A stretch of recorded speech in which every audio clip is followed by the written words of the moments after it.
Good morning. Happy Friday, everybody. I hope you're doing well. I wanted to cover a topic today. I actually just saw a recent update from the WHO, and it actually was the beginning of December. And I just wanted to talk about it a little bit because I've seen some posts like addressing it.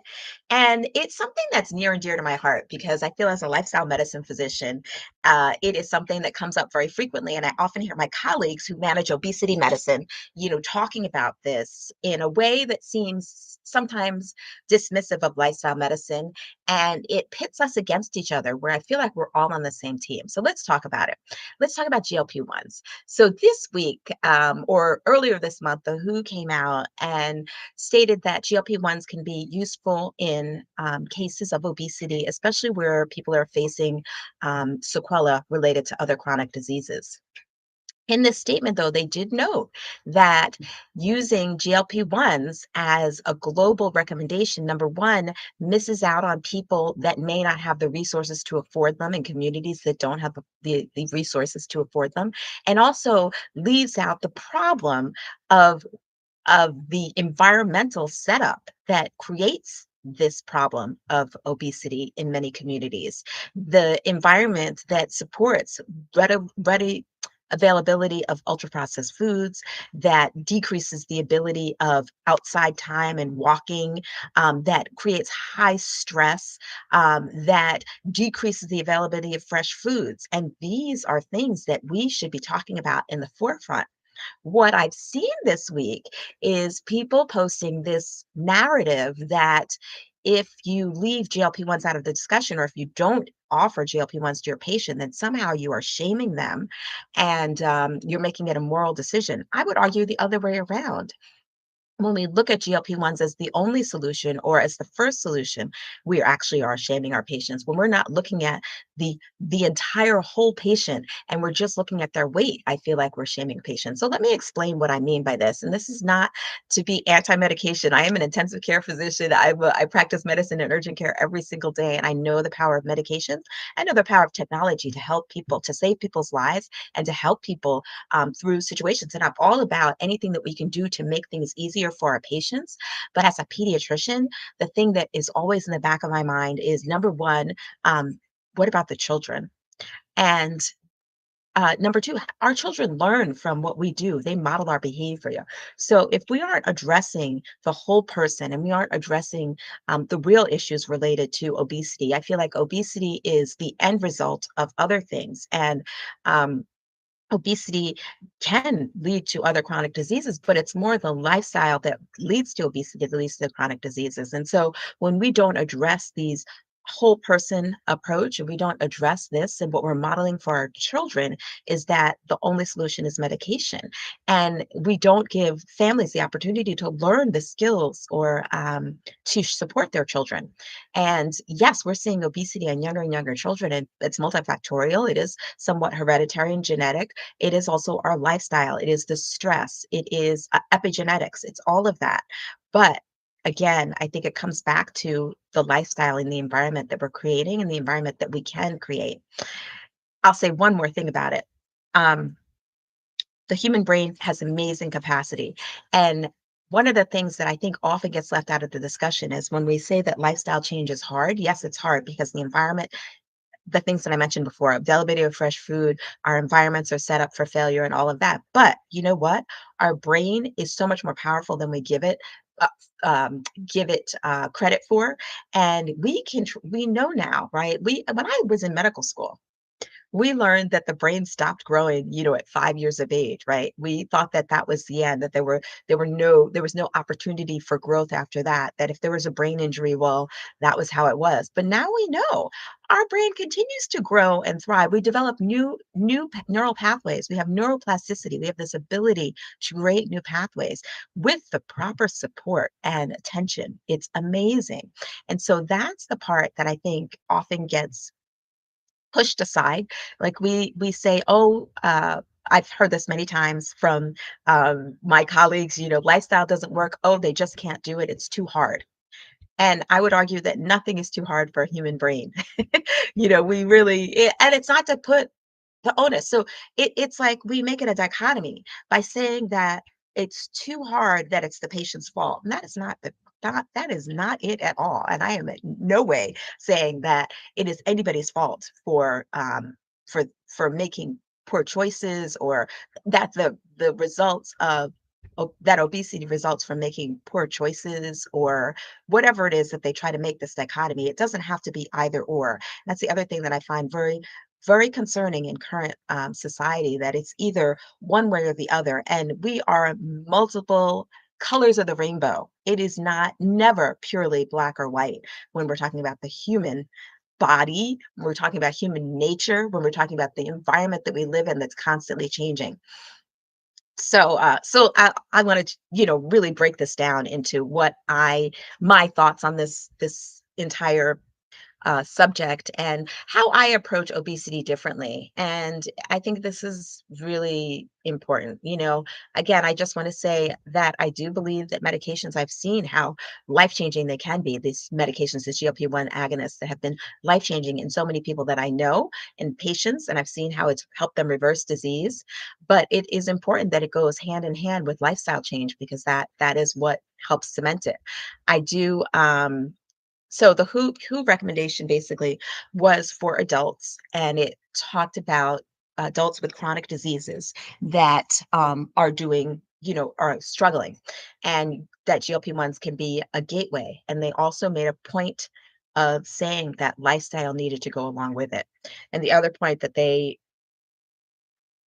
said was that access and equity were important conditions, important subjects to to consider. Sorry, and the question about long-term use. What happens for the long term, and the need for comprehensive care. So, so my how I approach, obesity. I have a lifestyle medicine, intensive lifestyle change program that's focused on women in middle age that have prediabetes, diabetes, insulin resistance, so metabolic causes of weight gain as well. And I think that there are so many things that are important in this discussion, and I'll kind of outline how I look at it. So the way that GLP-1s help are on multiple different systems, right? They help decrease cravings, they help improve satiety, they also improve insulin sensitivity, and we're learning so much more. But you know what? We have this system naturally in our body. And part of the thing is that in modern society, that is suppressed in so many ways, right? With our constant exposure to stress, and being less connected to ourselves and the people around us. That has a lot to do with it. And again, about the exposure to whole unprocessed foods, and the readily accessible nature of ultra processed foods. So what I like to focus on first is nervous system regulation, I will say. So I think that, as I mentioned, we're so connected all the time, and stress is something that we don't address in a meaningful way. I think that and it's one of the things I talk to my patients about every single day.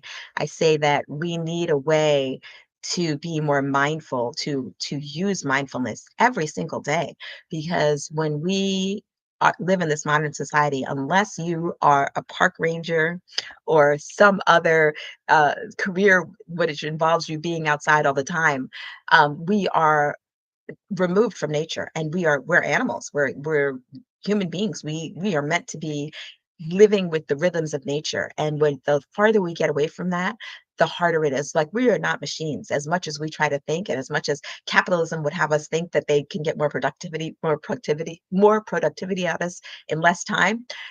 We're not meant to be that way. And so it's so important to spend some time every day connecting with yourself, through mindfulness. And I like to use joy as my little gateway to mindfulness. Joy snacks, because we have joy within us, but we're often, again, all of this technology, the pressure, the life, it tends to steal it from us. So, seems backwards, but my first thought isn't restriction. My first thought is connect with yourself and be joyful. Find joy.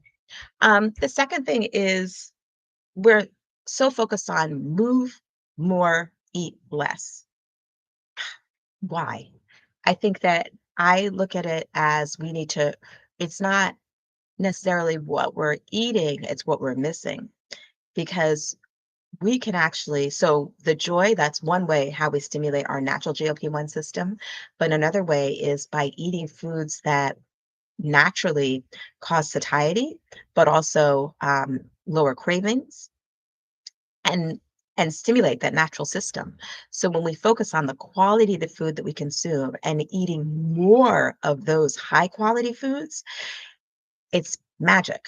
And I can't impress upon you enough. I can't, it's so hard to break this pattern when I'm working with people because we're so focused in our society on dieting and eating less.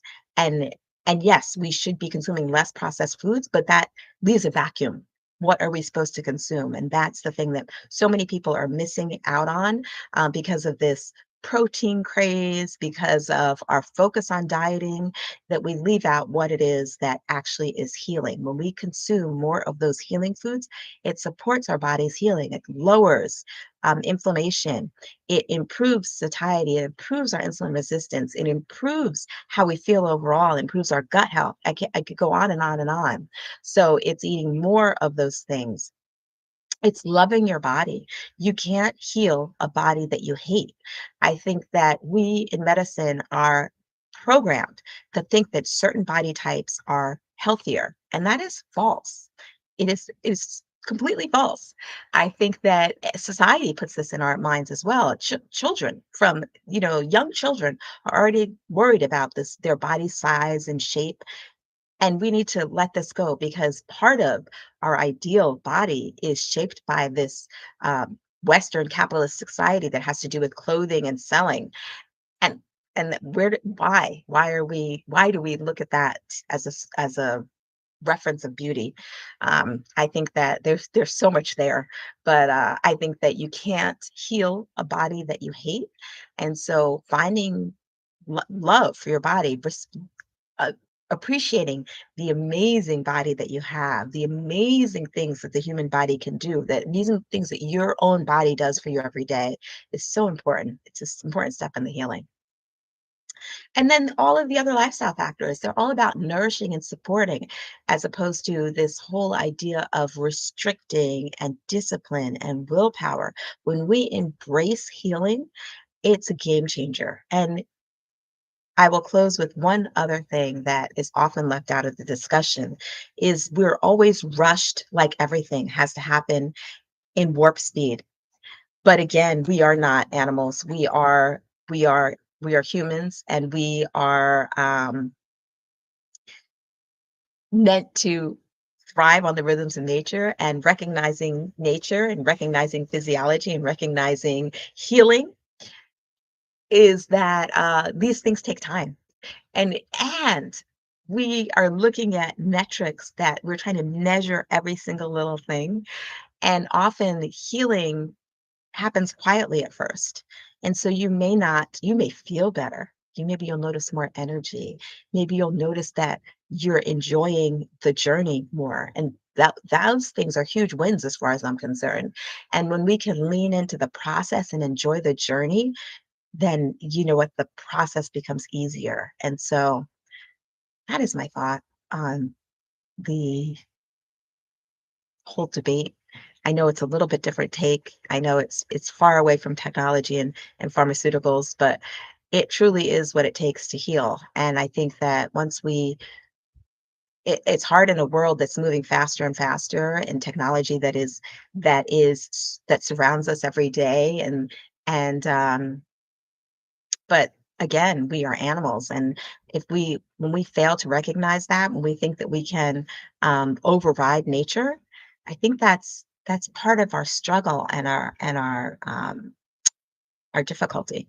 So next week, actually, I'm going to talk about food. I was going to talk about food this week, but I want to talk about what the best diet is and how we can do this in our budgets conveniently and easily, because this is a big hurdle. So I think I talked about joy in the weeks prior. Hopefully, you'll go back and catch some of those prior lives I did every Friday morning at 9 a.m. here. I'm Dr. Jenn. I'll just give you a little about my life. I am a pediatrician, pediatric intensive care physician. practiced medicine for over 25 years. I'm also certified in culinary coaching and plant-based nutrition and lifestyle medicine. And I'm very passionate about making lifestyle change sustainable, doable, and joyful. I particularly focus on helping people with metabolic diseases, insulin resistance, prediabetes, diabetes, metabolic weight concerns, and helping them embrace healing. Uh, I didn't talk about the fact that obesity is considered a chronic disease and that the way that we think we manage chronic diseases is only with medication management. I am a strong believer that chronic diseases we should try to heal. And whenever we can lower our medication needs, I'm all for that. And so looking at lifestyle, I'll share a little bit, which I'm going to do a little series on how I came to this. But I will say I went through all of medical school, all of training, practiced probably for 15 years before I realized that you could actually heal some of these diseases that we manage. So everything from hypertension to high cholesterol to heart disease to diabetes, and the list goes on and on and on, autoimmune disease, that lifestyle can in many cases be healing, completely healing. And in every case, if it doesn't completely heal, it can actually improve our management. So I am passionate. I'm a passionate evangelist for lifestyle medicine, for plant forward nutrition, for joyful medicine. And that is what I practice, joyful medicine. So hopefully you'll stay along for the ride. You'll come back every Friday morning at 9 a.m. or just come back and watch some of my other videos. I'm always sharing about how we can incorporate healthy lifestyle and make it sustainable and joyful. So thank you for watching.